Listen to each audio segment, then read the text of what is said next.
अविनाश जब सामने से आते हुए वृद्ध दंपति के पैर छूने के लिए झुके तो मैं समझ गई कि वही बंधन के नाना नानी हैं। मैंने भी झुककर प्रणाम किया तो वे सकपका गए। उन्हें बिल्कुल उम्मीद नहीं थी कि मैं इस शादी में आऊंगी, पर मैं समझ सकती थी कि बंधन को देखने के लिए उनकी आंखें तरस रही थीं। तभी तो बंधन को पल भर भी मेरी गोद में नहीं रहने दिया।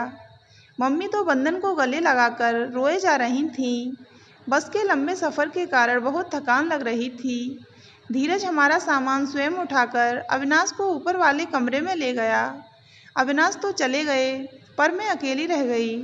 सब लोग बंधन को खिलाने कम और वंदना से उसकी तुलना करने में ज़्यादा व्यस्त थे। मैं एक कोने में चुपचाप खड़ी थी। पापा ने शायद मेरी स्थिति भांप ली, इसलिए मेरे पास आकर बोले, अविनाश और कमरा ऊपर हैं, थक गई होगी, ऊपर जाकर जरा कमर सीधी कर लो। पर बंधन, वो भी तो थका हुआ है और भूखा है, मैं इसे साथ ले जाऊं? सवाल पूछते हुए मैं डर रही थी। कुल जमा 2 दिन के लिए तो आया है हमारा नाती, फिर तो हमेशा तुम्हारे पास ही रहेगा। जरा 2 घड़ी जी भर के देख लेने दो, मम्मी ने पीछे से आकर कहा। तो मैं चुपचाप सीढ़ियाँ चढ़ने लगी। कमरे में गई तो अविनाश कपड़े बदलकर लेटे हुए थे। आंखें बंद थीं, इसलिए समझ नहीं आ रहा था सो गए हैं या सिर्फ आंखें बंद करके थकान मिटा रहे हैं। समझती भी कैसे, शादी के बाद से हमारे बीच एक दीवार सी खिंची हुई है। मैं जितना इसे तोड़ने की कोशिश करती हूँ, ये उतनी ही ऊंची हो जाती है।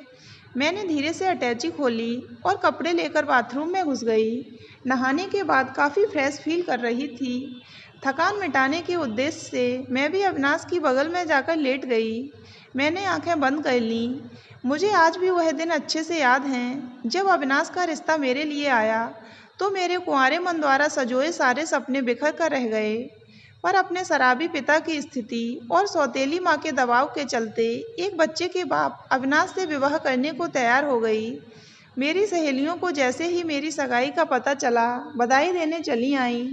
शर्म के मारे मैंने उन्हें बंधन के बारे में नहीं बताया, लेकिन अपनी सबसे करीबी सहेली नीलम के सामने दिल का दर्द आंसुओं के रास्ते बाहर आ गया। देख अनु, मैं जानती हूँ तू इस शादी से खुश नहीं है, लेकिन मैं ये भी दावे के साथ कह सकती हूँ कि तू अपने स्वभाव के बूते पर सबका दिल जीत लेगी। उस घर की हर चीज़ में वंदना की आत्मा बसी है, इसलिए उसे मिटाने की कोशिश भूल कर भी नहीं करना, बल्कि अपने स्वभाव की खुशबू से उसकी आत्मा को जिंदा रखने का प्रयास करना। नीलम के कहे शब्दों को याद रखकर और मायके की कड़वी यादों को भुलाकर मैं रात्रि में फूलों की सेज पर बैठी अविनाश का इंतजार कर रही थी। तब बड़ी ननद से बंधन संभाले नहीं संभल रहा था। मैंने बंधन को अपने पास सुला लिया। अनु, मैंने तुमसे विवाह सिर्फ बंधन के कारण किया है।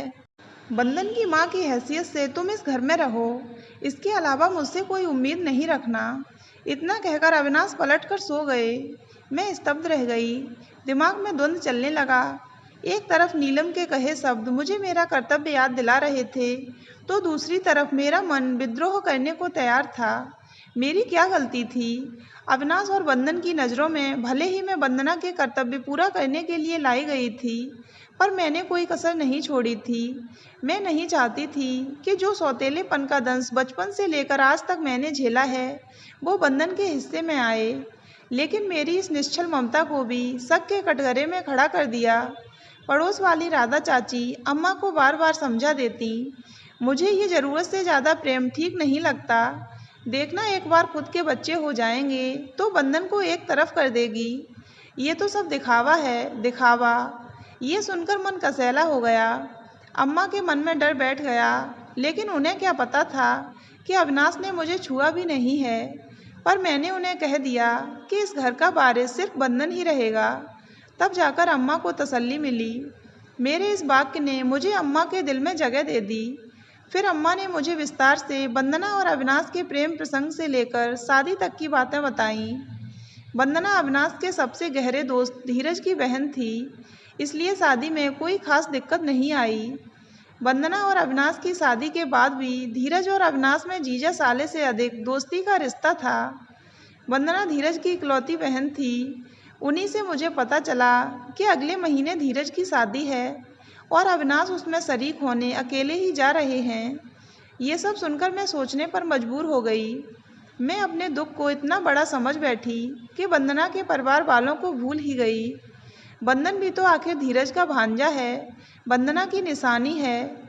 उनका मन नहीं करता होगा बंदन से मिलने का। जरूर करता होगा।